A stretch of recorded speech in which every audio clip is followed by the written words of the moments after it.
Have you ever left a conversation feeling like your brain filed for bankruptcy? You're talking to someone, they're smiling, you're smiling. Everything seems normal. Then they say something, and suddenly your mind becomes an abandoned parking lot. Empty. Nothing. Not a single thought. You stand there like a human loading screen, meanwhile the other person is waiting, and waiting, and waiting.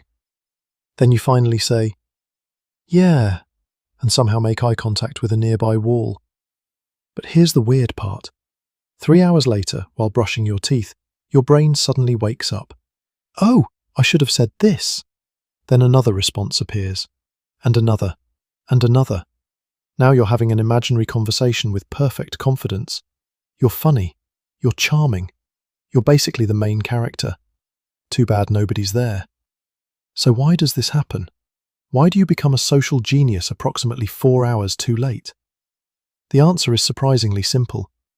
Your problem isn't that you don't know what to say.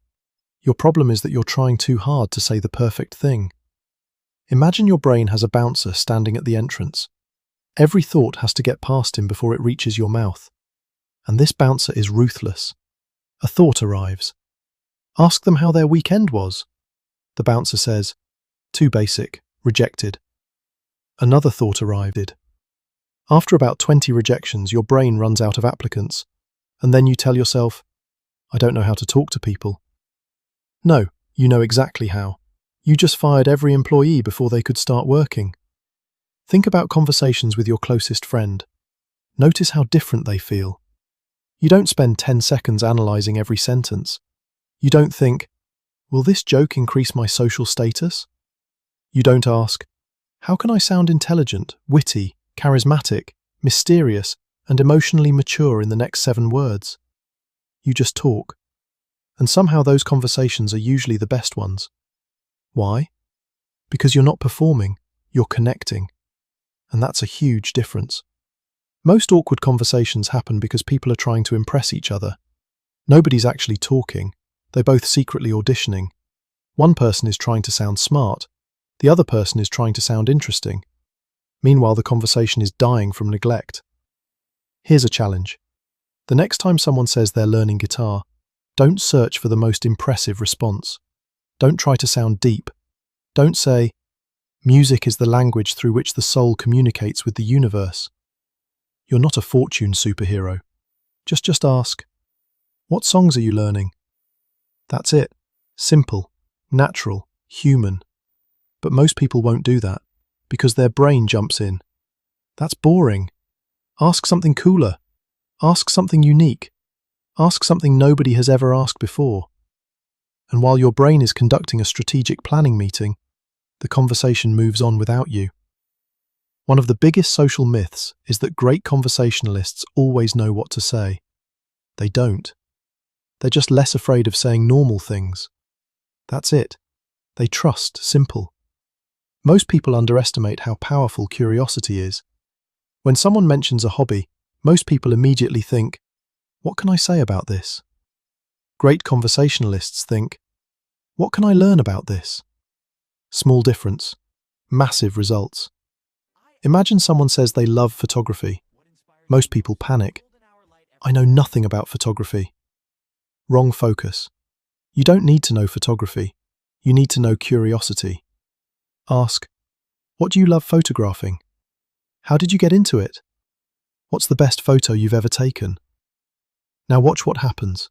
People light up. Because people don't enjoy talking to interesting people. They enjoy talking to people who are interested. That's a completely different skill. Now let's talk about another reason people run out of things to say. They're listening with tunnel vision. Imagine someone says, "I spent the weekend hiking in the mountains with my brother." Most people hear one topic. Hiking. That's it. Conversation over. But hidden inside that sentence are 5 different doors. Hiking, mountains, brother, weekend trip, nature, adventure, family. Pick any door. Walk through it. That's called conversation threading. And once you learn it, conversations become ridiculously easier. The person says, "I spent the weekend hiking with my brother." You could ask, "What trail did you do?"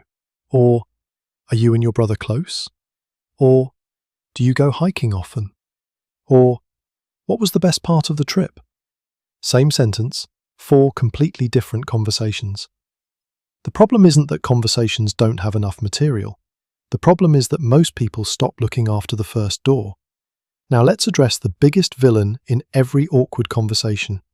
Fear. Fear of looking awkward. Fear of sounding stupid. Fear of being judged. Here's the funny thing. Nobody is thinking about you as much as you think they are. Seriously, think about the last time someone stumbled over their words. Can you remember exactly what they said? Probably not. And other people do the same with your mistakes. Most people are too busy worrying about themselves. Everyone thinks they're being watched. Meanwhile, everybody else is busy thinking the same thing. It's like a room full of people secretly convinced they're the center of attention. Nobody has time to judge you. They're occupied judging themselves. So here's a simple challenge. For the next week, stop trying to impress people. Stop searching for perfect words. Stop treating conversations like exams. Because conversations aren't tests. They're not performances. They're not competitions. They're simply two people exploring each other's worlds. Be present. Be curious. Trust your first thought a little more, and allow more ideas to get past the bouncer. You'll be amazed by what happens, because the people who never seem to run out of things to say aren't social geniuses. They aren't magical. They aren't secretly more interesting than you. They just stopped getting in their own way. And when you stop treating every conversation like a high-stakes performance, something strange happens. Talking becomes easier. People become more interesting. And for the first time, conversations start feeling less like tests and more like connections.